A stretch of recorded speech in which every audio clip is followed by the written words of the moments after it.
What would you do if you were petrified today only to wake up 3,700 years into the future where civilization has completely vanished and nature has reclaimed Earth? Well, personally, I'd probably last about a day before realizing I have no idea how to make fire without a lighter. But this insane premise is exactly how Dr.Stone, one of my favorite anime and manga of all time, begins. And while we live in a world where popular shonen titles lean into fantasy, superpowers, and larger-than-life battles, Dr.Stone stands out by grounding its story in something profoundly real: science.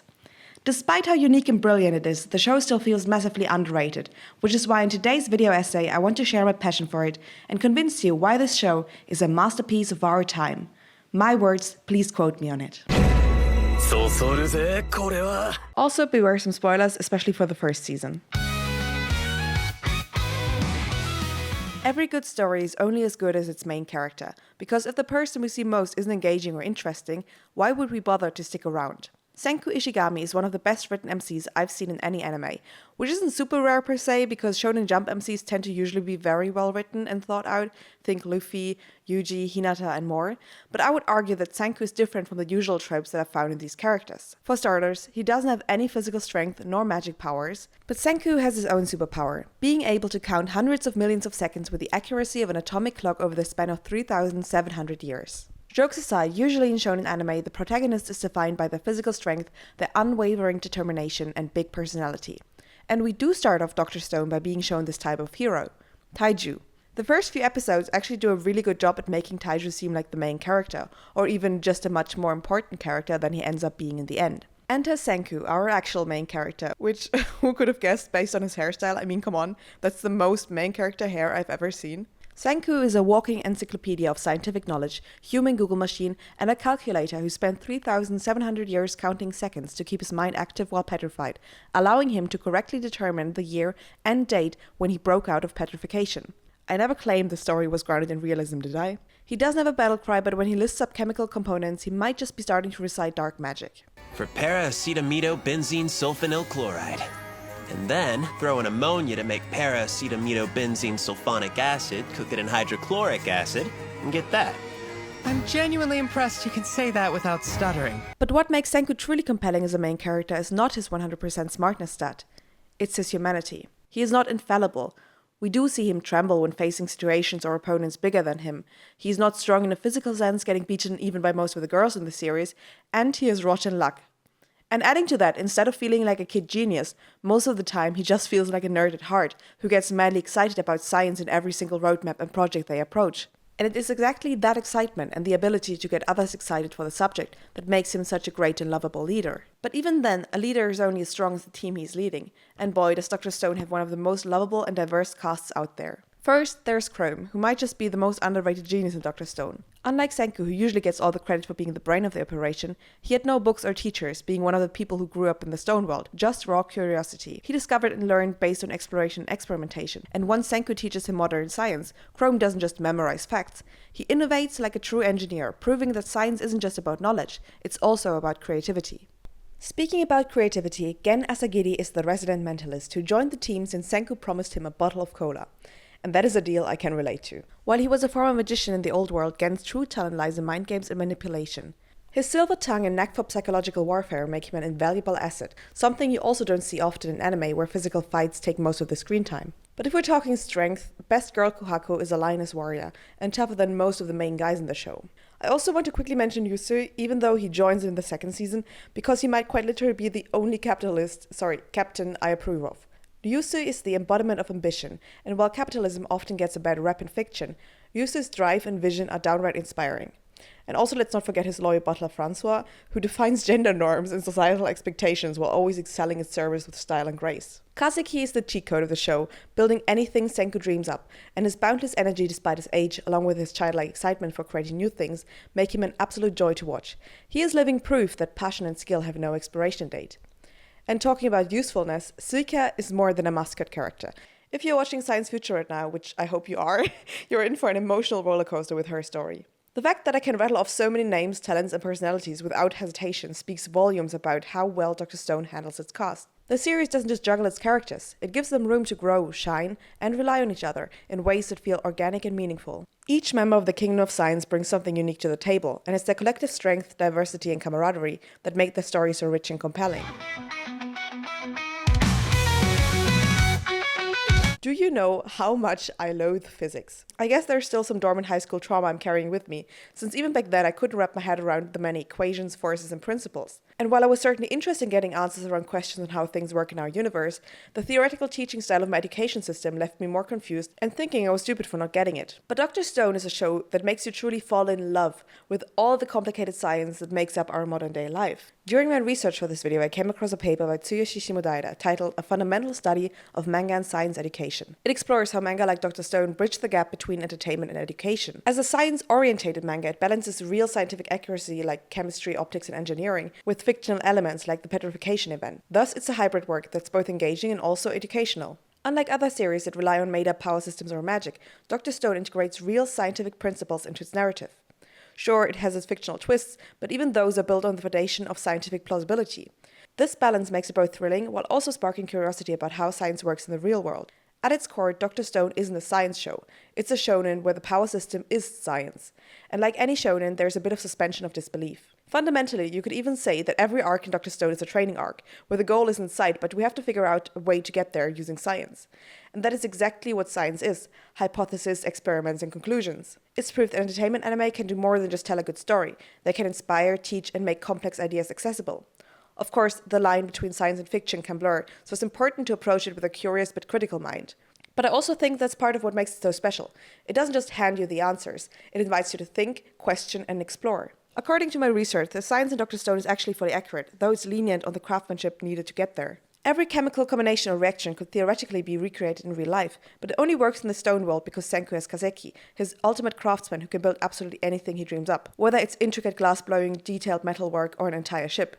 Personally, I think this combination of larger-than-life characters and realistic science makes for a great story though, so I'm not complaining. Ultimately, the show makes science exciting and accessible.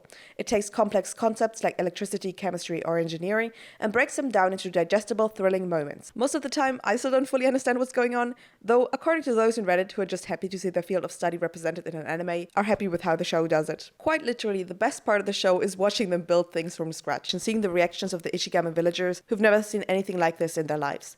Their awe mirrors something that we forgot about our modern day science. How amazing it actually is. Like, jima de, sugoi desu. Dr. Stone is a celebration of human achievement. It shows us that science isn't just formulas and equations, it's curiosity, creativity, and the drive to make the impossible possible. And that's something worth falling in love with.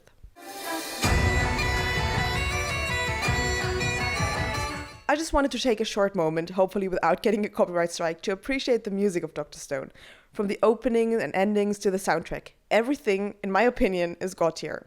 While every opening is a banger, Good Morning World by Burnout Syndromes, which also comes back remade later in a special version as Good Morning New World, is legendary. And also one ending is quite literally being drawn with sand, which is true craftsmanship that is really fitting for the show.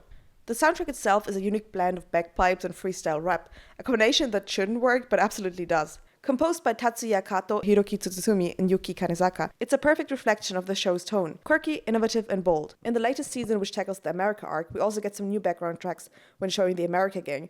And it's really so good, I really need to get a hold of the soundtrack. Only way to go, Holy mother, milk! They're even dairy farming! Also, the in-story song from American singer Lillian Weinberg, which obviously in the manga was just mentioned, got amazing treatment in the anime. No story is complete without compelling antagonists, and while the series has many arcs with vastly different villains, as to not spoil the later seasons, I want to concentrate on our first main antagonist of the series, Shishio Tsukasa. Shishio Tsukasa has the amazing title of the strongest primate high schooler, which I don't know who gave it to him, but every single modern-day character of the show knows him by that title. Since he represents might and physical strength, his goal is to create a new world order by only reviving young and innocent people and rejecting scientific progress, as he fears that it will lead to the same corruption and inequality that plagued the old world. Now, here's where things get interesting and a little bit contradictory. Tsukasa's vision sounds noble at first, a world free of greed and exploitation, and modern warfare that comes with advanced technology. But maybe the world ending was best for Senku's town, since apparently it was filled to the brim with a bunch of generic-looking street thug dudes, fully prepared to engage in mortal combat? This maybe is the biggest plot hole for Tsukasa's interesting ethics. He claims he wants to change the world for the better, since its resources are limited, by reviving only young and innocent, thus creating a new world. But who does he actually revive? A punk who'd stab you for his shot at power, school bullies who probably drove people to suicide, and a former cop dismissed for brutally beating subjects. It's a glaring contradiction that exposes the holes in his plan. A society built on Tsukasa's ideals would inevitably rely on a single all-powerful leader to maintain order, someone like him, strong enough to keep everyone in check. Without science, there is no path to progress, only a cycle of dependence and control. And while Tsukasa is undeniably smart, predicting many of Senku's inventions like steam-powered vehicles and firearms, he overlooks the power of information and strategy. In a way, it's a commentary on how fear can blind even the most well-intentioned leaders to the true potential of progress. Also ironically, Tsukasa's downfall comes at the hands of the very thing he feared most, explosives. Dynamite, invented by Alfred Nobel as a tool for mining, becomes the weapon that defeats him. But even here, the story adds nuance. Dynamite isn't just a weapon. It's also used to save lives, like when it helps dig up Tsukasa's sister. It's a reminder that science itself isn't inherently good or evil. It's how we choose to use it that matters. I do really love what this whole arc represents, and what keeps the show interesting down the road is that all the villains are worthy adversaries to Senku. It's always also a battle of wits and ingenuity, and as a viewer you're always left wondering, how the hell are they going to get out of this one? Only to be blown away by another one of Senku's science-fueled miracles. It's this constant tension along with the creativity that makes Dr. Stone so thrilling to watch. According to the Dr. Stone wiki, the main plot can be divided into only 5 story arcs. With about 232 chapters in 26 volumes, it's a long series, but one that found its end, and as such tells a cohesive story. I think you can also tell this from the setup that Dr. Stone was always meant to be a story that does eventually end, although the ending is a little bit of a hit or miss within the community. I think it's really not about the end though, it's about the journey. Every single roadmap is a celebration of human perseverance, collaboration and curiosity. And it's not just about Senku, it's about the community he builds. From Chrome, the self-taught sorcerer of the Stone Age, to Ginru, who's more than a comedic relief character, but actually steps up when it counts, to Suika, the endlessly curious child. Every character brings something unique to the table. Together, they form the kingdom of science, a testament to what humanity can achieve when we work together. Because this is another big point. To achieve great things, humans need each other. It's a powerful reminder that strength isn't just about physical power, it's about lifting each other up. It's a theme that resonates throughout the series, showing that even the smallest contributions matter. 俺見やがれどっちが欠けてもできねえんだよ俺らの世界じゃ広がりが筋肉牛耳ってたんなわけはねえだろ手分けしてただけだ科学文明じゃ俺ら広がりも必須だしてめえみてえな筋肉雑頭も必須だなんも取り柄がねえやつだっていつか何かの役に立つ誰がボスだの一番だの関係ねえいろんなやつがいるイコール強さなんだよ During the final battle against Tsukasa's Empire of Might, for example, we get a showcase of teamwork that ultimately makes victory feel earned and satisfying. These moments highlight the show's central message. Progress isn't just about individual genius, it's about collective effort. It's about believing in each other and working together to overcome seemingly impossible challenges. And humans who are curious and work together can achieve great things, because science relies on teamwork. 70億人が支えきれねえなら70億人支える手を70億人で探しまくるそれが科学のやり口だ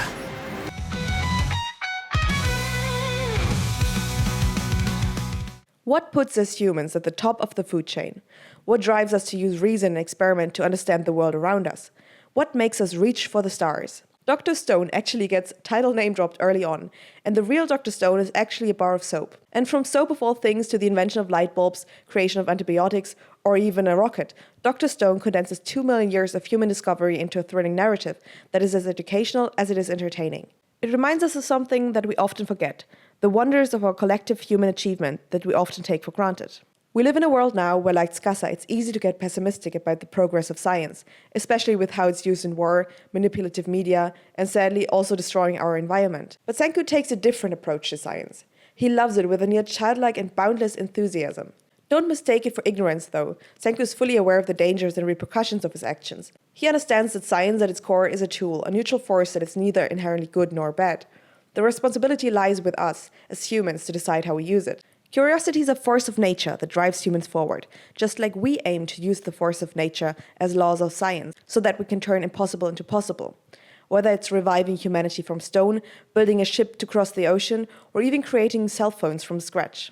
Dr. Stone is more than just an anime. It's a love letter to human achievement. It reminds us of the scientific wonders we take for granted and reignites the sense of awe and curiosity that drives discovery. It's a story about perseverance, collaboration, and the indomitable human spirit. Sure, the show takes some creative liberties with how quickly and easily inventions come to life, but it never loses sight of the real-world principles behind them.